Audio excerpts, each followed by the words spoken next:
Hello friends, welcome back to our channel Mom's Daily. ഇന്ന് ഞാൻ വന്നിരിക്കുന്നത് ഒരു കിച്ചൺ ടിപ്പായിട്ടാണ്. നമ്മൾ കടകളിൽ നിന്നൊക്കെ മേടിക്കുന്ന വാഷിംഗ് ലിക്വിഡ്, പാത്രം കഴുകുന്ന വാഷിംഗ് ലിക്വിഡ് നമുക്ക് ഒരു വർഷം വരെ യൂസ് ചെയ്യാൻ പറ്റും. അതെങ്ങനെയാണെന്നാണ് ഇന്നത്തെ വീഡിയോയിൽ കാണിക്കാൻ പോകുന്നത്. നമുക്ക് ഈ ഒരു വാഷിംഗ് ലിക്വിഡ് നമ്മൾ മേടിക്കുന്നത് കുറയ്ക്കാനും പറ്റും, നമുക്ക് ഒത്തിരി പൈസ ലാഭിക്കാനും പറ്റും. അപ്പോൾ നമുക്ക് ഉടനെ വീഡിയോയിലോട്ട് കിടക്കാം. അപ്പോൾ നമ്മൾ ഈ വാഷിംഗ് ലിക്വിഡിൻ്റെ സത്യത്തിൽ നമുക്ക് പാത്രം കഴുകാനായിട്ട് ഇത്രയും വാഷിംഗ് അപ്പ് ലിക്വിഡിൻ്റെ ആവശ്യമില്ല. അപ്പോൾ നമുക്ക് നമ്മുടേതായ രീതിയിൽ നമ്മൾ ഈ ഒരു വാഷിംഗ് അപ്പ് ലിക്വിഡ് വീട്ടിലുള്ള വാഷിംഗ് അപ്പ് ലിക്വിഡ് വെച്ചിട്ട് നമ്മൾ വേറൊരു ലിക്വിഡ് ഉണ്ടാക്കുകയാണ് ചെയ്യുന്നത്. അത് സത്യത്തിൽ നമ്മൾ കടകളിൽ നിന്ന് മേടിക്കുന്ന വാഷിംഗ് ലിക്വിഡിനേക്കാളും കൂടുതൽ എഫക്റ്റീവാണ്. കൂടുതൽ ബാക്ടീരിയാസിനെ കില്ല് ചെയ്യാൻ പറ്റും, അല്ലെങ്കിൽ ജെംസിനെ കില്ല് ചെയ്യാൻ പറ്റും. അപ്പോൾ ആ ഒരു സംഭവം എങ്ങനെ ഉണ്ടാക്കാൻ നോക്കാം. അപ്പോൾ അതിനായിട്ട് ഞാനിവിടെ 1 ലിറ്ററോളം ഉള്ള ചെറു ചൂടുവെള്ളം, നമ്മുടെ കൈയൊക്കെ ഇട്ട് കഴിഞ്ഞാൽ നമുക്ക് ഇടാൻ പറ്റണം. അപ്പോൾ അത്രയും ഒരു ചൂട് മതി. അപ്പോൾ ഒരു ചെറു ചൂടുവെള്ളം വേണം. ഇനി ഇതിനകത്തോട്ട് നമുക്ക് കുറച്ച് കാര്യങ്ങൾ ചേർക്കാനുണ്ട്. കുറച്ചെന്ന് പറഞ്ഞാൽ ഒരു 2-3 കാര്യങ്ങൾ ചേർക്കാനുണ്ട്. അത്രയേ ഉള്ളൂ. അതോടുകൂടെ നമ്മുടെ ഒരു വാഷിംഗ് അപ്പ് ലിക്വിഡ് റെഡിയാണ് കേട്ടോ. അപ്പോൾ ഞാൻ അതിനായിട്ട് ഈ ചൂടുവെള്ളത്തിലോട്ട് ആദ്യം ചേർക്കാൻ പോകുന്നത് നമ്മുടെ ബേക്കിംഗ് സോഡയാണ്. നമുക്കെല്ലാവർക്കും അറിയാം ബേക്കിംഗ് സോഡ എന്തിനാണെന്നുള്ളത്. ചീത്ത മണങ്ങൾ പോകാനായിട്ട്, അത്യാവശ്യം കൊച്ചു ബാക്ടീരിയാസിനൊക്കെ കില്ല് ചെയ്യാൻ പറ്റുന്ന ഒരു സംഭവമാണ്. അപ്പോൾ അതിനായിട്ട് 1 ടേബിൾ സ്പൂണാണ് ഞാനിപ്പോൾ എടുത്തിരിക്കുന്നത്. 1 ടേബിൾ സ്പൂണോളമുള്ള ബേക്കിംഗ് സോഡ പൗഡർ അല്ല കേട്ടോ, ബേക്കിംഗ് സോഡ തന്നെ വേണം. ബേക്കിംഗ് സോഡ ഞാൻ ചേർത്ത് കൊടുക്കുന്നുണ്ട്. ഇനി ഇതിനകത്തോട്ട് 2 ടേബിൾ സ്പൂണോളമുള്ള വിനാഗിരി, അത് നിങ്ങൾക്ക് ഡിസ്റ്റിൽഡ് വിനീഗർ ഉപയോഗിക്കാം, വൈറ്റ് വിനീഗർ ഉപയോഗിക്കാം. നമ്മുടെ വീട്ടിൽ എന്ത് വിനാഗിരിയാണോ ഉള്ളത് ആ ഒരു വിനാഗിരി അതേ ടേബിൾ സ്പൂൺ കണക്കിൽ ഒരു 2 ടേബിൾ സ്പൂൺ ഞാൻ ഇതിനകത്ത് ഒഴിച്ചു കൊടുക്കുകയാണ്. അപ്പോൾ നിങ്ങൾക്ക് കാണാൻ പറ്റും അത് ആക്ട് ചെയ്യുന്നത്. അവിടെ രണ്ടും കൂടെ ആ ഒരു ബേക്കിംഗ് സോഡയും ആ ഒരു വിനാഗിരിയും കൂടെ ചേർന്ന് ചെറിയ ബബിൾസ് ഒക്കെ വരാൻ തുടങ്ങും. അപ്പോൾ അതുകൊണ്ട് പാത്രം ആ ഒരു വെള്ളം എടുക്കുമ്പോൾ ശ്രദ്ധിക്കുക, ഒത്തിരി അങ്ങ് നിറച്ചെടുത്ത് കഴിഞ്ഞാൽ ഈ ഒരു ബബിൾസ് ഈ പതഞ്ഞ് വരുമ്പോഴത്തേക്ക് അത് പുറത്തേക്ക് പോകാൻ സാധ്യതയുണ്ട്. അപ്പോൾ അത് മനസ്സിൽ കണ്ടുകൊണ്ട് നമുക്കൊരു മുഴുവൻ വെള്ളം എടുക്കേണ്ട ആ ഒരു കപ്പിൽ കേട്ടോ. അപ്പോൾ ഇനി ഞാൻ നല്ലതുപോലെ ഒന്ന് മിക്സ് ചെയ്ത് കൊടുത്തിട്ടുണ്ട്. ഇനി ഇതിനകത്തോട്ട് ഞാൻ നമ്മൾ കടകളിൽ നിന്ന് മേടിക്കുന്ന ഈ ഒരു ബോട്ടിൽ മാത്രം മേടിച്ചാൽ മതി, നമുക്ക് ഒരു വർഷം വരെ യൂസ് ചെയ്യാം. ഈ ഒരു ബോട്ടിലുള്ള 1.5 ടേബിൾ സ്പൂണോളം ഉള്ള വാഷിംഗ് ലിക്വിഡ് ഞാൻ ഇതിനകത്ത് ചേർത്ത് കൊടുക്കുന്നുണ്ട്. ഏതാണെങ്കിലും കുഴപ്പമില്ല, നമ്മൾ കടയിൽ നിന്ന് മേടിക്കുന്നത്. അതിപ്പോൾ നിങ്ങൾക്ക് കുറച്ചും കൂടെ പതഞ്ഞ് വരണം എന്നുണ്ടെങ്കിൽ ഈ 1.5 ടേബിൾ സ്പൂൺ എന്നുള്ളത് നിങ്ങൾക്ക് ഒരു 2-2.5 ടേബിൾ സ്പൂൺ വരെ യൂസ് ചെയ്യാം. പക്ഷേ ഇതിന് നല്ല അത്യാവശ്യം പത വരും ഈ ഒരു 1.5 ടേബിൾ സ്പൂണിന്.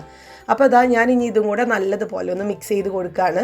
ഇതോടുകൂടെ നമ്മുടെ വാഷിംഗ് ലിക്വിഡ് റെഡിയാണ്. നമ്മൾ കടകളിൽ നിന്ന് മേടിക്കുന്നതിനേക്കാളും കുറച്ചും കൂടെ ഇഫക്റ്റീവാണ്, ഞാൻ നേരത്തെ പറഞ്ഞ പോലെ. അപ്പോൾ മിക്സ് ചെയ്ത് കൊടുത്തു. ഇനി ഇത് നമുക്കൊരു ബോട്ടിലോട്ട് ഒഴിക്കണം. ബോട്ടിലെന്ന് പറയുന്നത് നമ്മുടെ വീട്ടിൽ പഴയ ബോട്ടിൽ, അല്ലെങ്കിൽ നമ്മൾ കഴിഞ്ഞ പ്രാവശ്യമൊക്കെ യൂസ് ചെയ്തിട്ടുള്ള ഈ ഒരു വാഷിംഗ് ലിക്വിഡിൻ്റെ ആ ഒരു ബോട്ടിലാവാം. അല്ലെങ്കിൽ ഞാനിപ്പോൾ ഇവിടെയുള്ള ഒരു പുതിയൊരു ബോട്ടിലാണ് എടുത്തിരിക്കുന്നത്. പക്ഷേ ഇതിൻ്റെ അടപ്പ് എന്ന് പറയുന്നത് ഇത് നമ്മൾ സാധാരണ മേടിക്കുന്ന രീതിയിലുള്ള അടപ്പല്ല കേട്ടോ. അപ്പോൾ നിങ്ങൾക്ക് ഇഷ്ടമുള്ള ഒരു ബോട്ടിൽ എടുക്കാം. എന്നിട്ട് ഇതിനകത്തോട്ടൊന്ന് ഒഴിച്ചു കൊടുക്കുകയാണ്. അപ്പോൾ ഞാൻ ഒഴിച്ചിട്ടുണ്ട്. നിങ്ങൾക്ക് കാണാം അത്യാവശ്യം പതയൊക്കെ വന്നിട്ടുണ്ട്. പിന്നെ ഞാൻ എടുത്തിരിക്കുന്ന ബോട്ടിൽ നമ്മൾ സാധാരണ വാഷിംഗ് ലിക്വിഡിൻ്റെ ബോട്ടിൽ പോലെ ആ ഒരു അറ്റമൊന്നും അങ്ങനെ ഒരു കൂർത്തറ്റല്ല കേട്ടോ. അപ്പോൾ അത് നിങ്ങളുടെ ഇഷ്ടത്തിന് എടുക്കുക. ഇനി ഞാൻ ഇത് എങ്ങനെയാണ് കഴുകുമ്പോൾ പതഞ്ഞ് വരുന്നതെന്നുള്ളത് കാണിക്കാം. അപ്പോൾ നമുക്കൊന്ന് പാത്രം കഴുകാനായിട്ട് യൂസ് ചെയ്യുന്നതിന് മുന്നേ ഇത് നല്ലതുപോലെ ഒന്ന് കുലുക്കി കൊടുക്കാം. അപ്പോൾ ആ ഒരു ബേക്കിംഗ് സോഡയും വിനാഗിരിയും കൂടെ ഒന്നും കൂടി അതൊന്ന് മിക്സ് ആവും. പിന്നെ കുറച്ച് പതയൊക്കെ നല്ലതുപോലെ വരും കേട്ടോ. അപ്പോൾ ഇതൊരു ഇപ്പം ഞാൻ എടുത്തിരിക്കുന്ന അടപ്പ് കറക്റ്റ് അല്ല കേട്ടോ. അതുകൊണ്ടാണ് ഞാനിത് ഈ ഒരു അടപ്പ് തുറന്നിട്ട് യൂസ് ചെയ്യുന്നത്. അപ്പോൾ അത് കുറച്ച് പോയിൻറ്റഡ് ആയിട്ടുള്ള അടുപ്പാണെന്നുണ്ടെങ്കിൽ നമുക്ക് ഈസി ആയിട്ട് എടുക്കാം. അപ്പോൾ ഇതൊരു പാത്രം, കുറച്ച് എണ്ണമയൊക്കെ ഉള്ളൊരു പാത്രമാണ്, കറി ഒക്കെ ഒഴിച്ചിട്ടുള്ള പാത്രമാണ്. ഇതൊന്ന് ഞാൻ കഴുകാണ്. നിങ്ങൾക്ക് കാണാം ഇതിനകത്ത് അത്യാവശ്യം പതയൊക്കെ വരുന്നുണ്ട്. നല്ലതുപോലെ തന്നെ ക്ലീൻ ആവും കേട്ടോ. പിന്നെ ഈ ഒരു വിനാഗിരി ഒഴിച്ചതുകൊണ്ട് വിനാഗിരിയുടെ മണം ഒട്ടും തന്നെ ഉണ്ടാവില്ല. അപ്പോൾ നിങ്ങളിനി അത് ഓർക്കണ്ട, അയ്യോ വിനാഗിരിയുടെ മണം വരുമല്ലോ എന്ന്. അങ്ങനെയൊന്നും ഉണ്ടാവില്ല. നോക്കിക്കേ, നല്ല പാത്രം നല്ലതുപോലെ തന്നെ ഷൈനി ആയിട്ടുണ്ട്. ഞാനിപ്പോൾ വെള്ളപ്പാത്രം എടുത്തത് കൊണ്ട് തന്നെ നിങ്ങൾക്ക് പത അങ്ങ് കാണുന്നുണ്ടാവില്ല. അപ്പോൾ അതുകൊണ്ട് ഞാൻ വേറൊരു പാത്രം കൂടെ കാണിക്കാം. നോക്കിക്കേ, നല്ലതുപോലെ ക്ലീൻ ആയിട്ടുണ്ട്.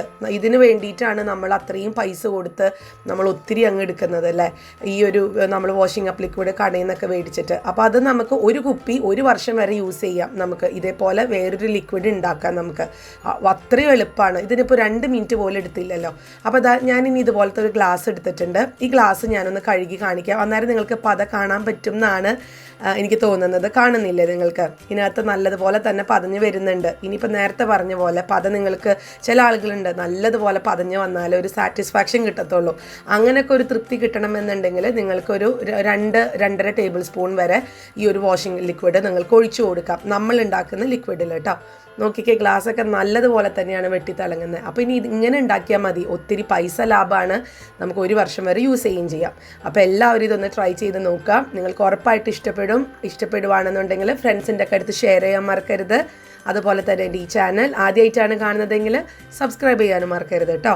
അപ്പോൾ നമുക്ക് അടുത്തൊരു വീഡിയോ ആയിട്ട് ഉടനെ കാണാം. അൻറ്റിൽ ദെൻ ബൈ.